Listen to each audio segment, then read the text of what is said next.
Yo, what's up, guys? Metal Dad here with my YouTube channel of My Metal Collection. So, a little bit of background. Been a metal fan since the early 80s, mid 80s really. I've got a huge collection. Vinyl, CDs, tapes, DVDs, VHS tapes, original t-shirts, concert tees, reprints, backstage passes, laminates, set lists, autographs. You name it, I've got it. I'm one of those dudes, I collect it. So, like I said, big metal fan. I want to discuss it all here with you guys, and I want to hear from y'all. I want to see what you guys have got in your collection. I want to talk about it. I want to get some recommendations from you guys, talk about albums, bands, releases, whatever. So the first item I want to talk about today, and I'm choosing this item because it's my favorite band, is Metallica. As you can see, got the Metallica Atlanta, Georgia t-shirt I made when they came here in 2017. Played SunTrust Park. The first item is Metallica. The Good, the Bad, and the Live. 6.5-year anniversary, 12-inch EP collection. Original hype sticker, original cellophane, a little bit of damage.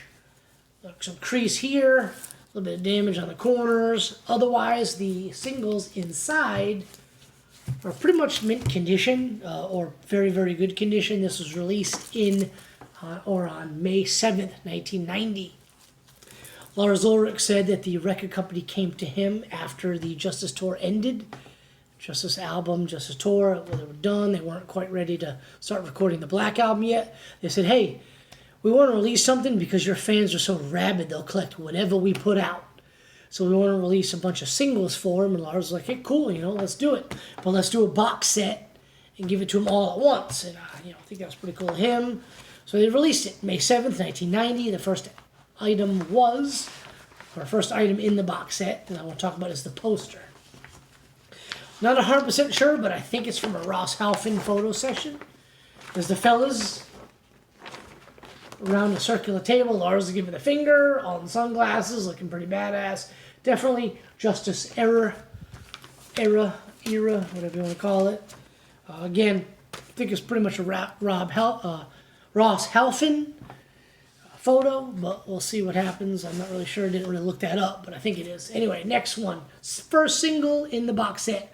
My all-time favorite Metallica artwork logo is the Jump in the Fire Demon Guy. This is the Jump in the Fire 12th single, put out in January of 1984. The A side and B side, the studio side, and the live side. Jump in the Fire was the studio side. The live side is Seek and Destroy and Phantom Lord. Got a photo of the fellas, 1983 era, first few shows, 1984, but I don't think that's actually, I think it's 1983. Pretty good. Coming out on Vertigo Records, and Vertigo you will be. Pretty badass. Some reflection from my phone filming. I don't give a shit. This ain't professional. I just want to show you my collection. Maybe we'll get a little more professional down the line. Right now, I just want to show you guys something. This one actually loads from the top of the vinyl, rather. So it's a little rare. Most things load from the side. The next one is a single that we're going to talk a lot about. Creeping Death. Badass artwork right there. But we're going to talk a lot about this one in the coming episodes. All the different versions. Some of which I have, some of which I'm still searching for. So it's kind of a lot of fun to look for it. Try to find where you can find it from. A lot of people get it from Discogs, eBay, whatnot. I actually got this box set from a collector on the Metallica collectors page group on Facebook. Most of you remember, if you're as old as I am, record stores back in the day. They were awesome. Most of the stuff came from there, but this particular box set came from Facebook group. So anyway, you got Creeping Death on the A side. The B side, Am I Evil and Blitzkrieg from Diamond Head and Blitzkrieg on the B side. I think this is another Vertigo Records. Yes, it is. The Vertigo. Bang. So, but like I said, we're going to discuss this particular single a lot in coming episodes because there are certain versions that are extremely difficult to find. And I have some of them. I don't have some others. Now, the next one is basically an EP that was released just for this box set.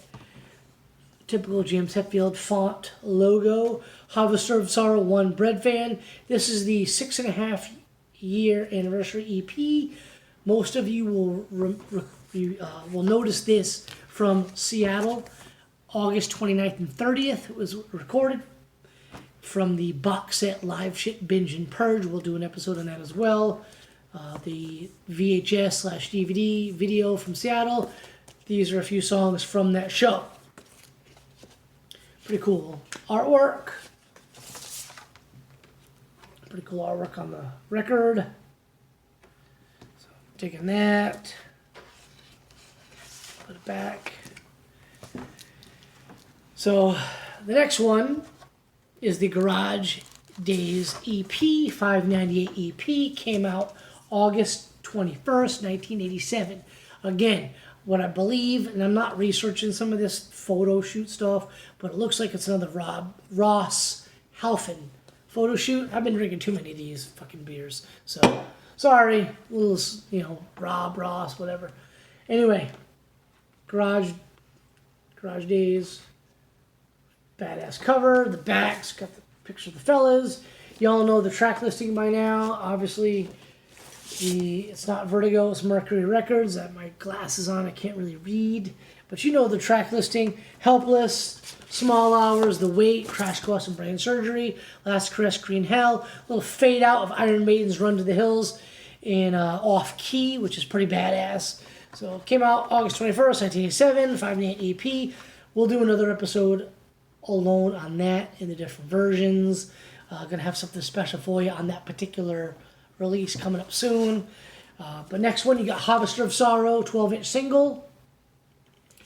Push head artwork. Harvester of Sorrow came out August 28th, 1988. Got an A-side and a B-side. The A-side is obviously Harvester of Sorrow. B-side's Bread Fan and The Prince. Pretty cool.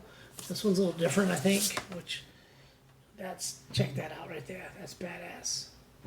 And then the front, bam. That's pretty cool. A little different from the other ones, but very cool nonetheless. I've got a couple different versions of this one, but I don't know if we're going to do an episode on those or not. We've got a lot of bands to cover, a lot of releases to cover, so we'll see what happens.